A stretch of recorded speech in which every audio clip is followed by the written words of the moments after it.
So today could potentially be the cheapest repair I've ever done on the Jeep XJ, in contrast to the potentially one of the most expensive repairs. And it's all because of this little deal right here I'm going to show you.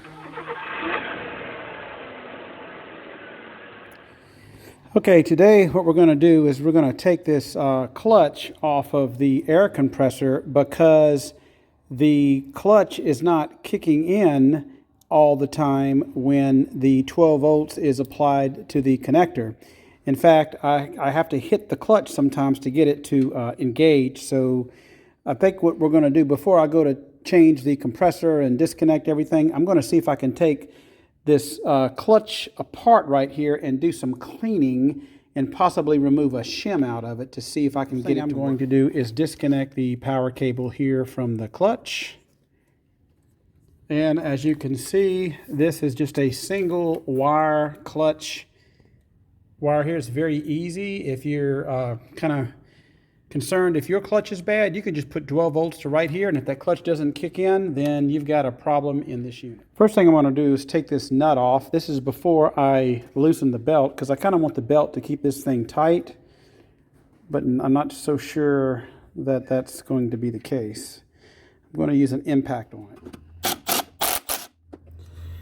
All right, now that I've got the nut off, I'm going to see if I can just kind of wiggle this, maybe without even pulling the belt off. See if I can pull this front plate off with a screwdriver.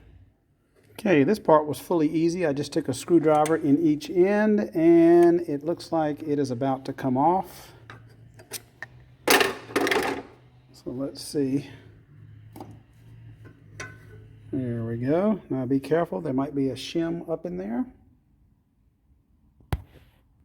And this is the clutch. As you can see, it is pretty worn. I'm not so sure I can salvage this, but I might be able, if there's a shim up in here, I might be able to take that out. Oh, in fact, I see one. Look. This is the shim right here. Look how little that is. So this is my only saving grace. I need to take this shim out and clean this up, put this back on, and I'll see if it engages when it gets hot. The problem is that it worked in the beginning, but once it got up to operating temperature, it would not work.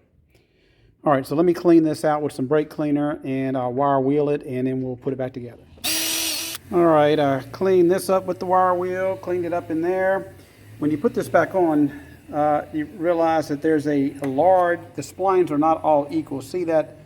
There's a gap right there on these splines, so this larger little spline right there has got to go on here at the top. So don't try to force that back on. So I'm going to put this on now without the shim, and let's see what happens. I'm going to put a little bit of this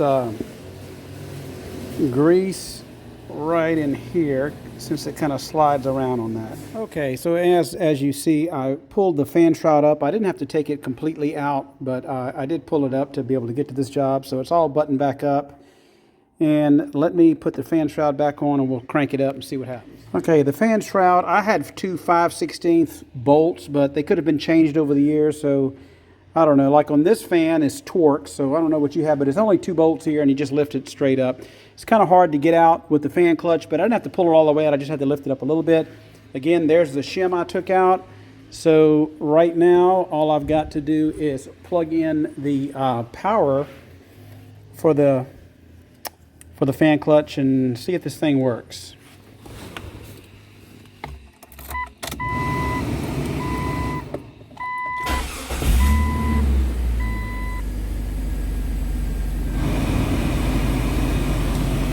Okay, let's go see if the fan clutch is on.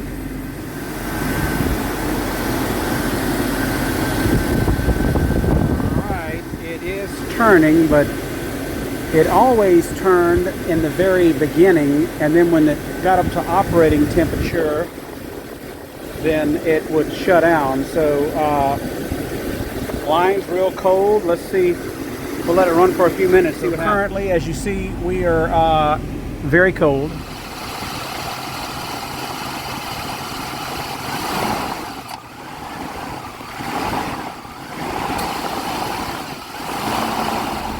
Okay, it is now, let me turn the fan down, it's ice cold.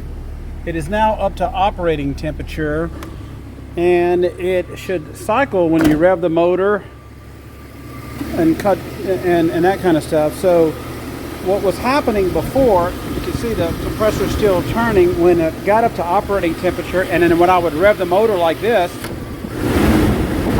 it would stop, but it would not start. Let's see if it starts. Yeah, see, that's exactly what it's supposed to do. So I would say this is a fix. Okay, I've been driving it for about 20 minutes.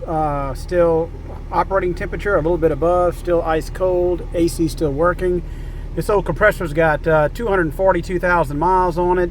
So we're going to try to get a few more miles out of it. I have another video, I'll put a link, where I actually changed every AC component in this vehicle, pulled the dash out, put a new evaporator, put a new heater core, all new condenser in the front, evaporator, the whole deal. So except for the compressor, but other than that, I think I can get a few more miles out of that. Now what I did was I changed the air gap. That's what the AC guys call it, changing the air gap.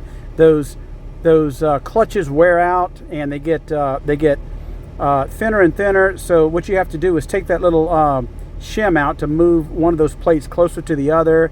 I read up online on that, and that seemed to have worked in this case anyway. Sorry for the weed eater noise. So before a repair shop quotes you an expensive air conditioner compressor repair, you might want to try this on your Jeep, just in case. It'll save you about $1,000. Y'all have a great day.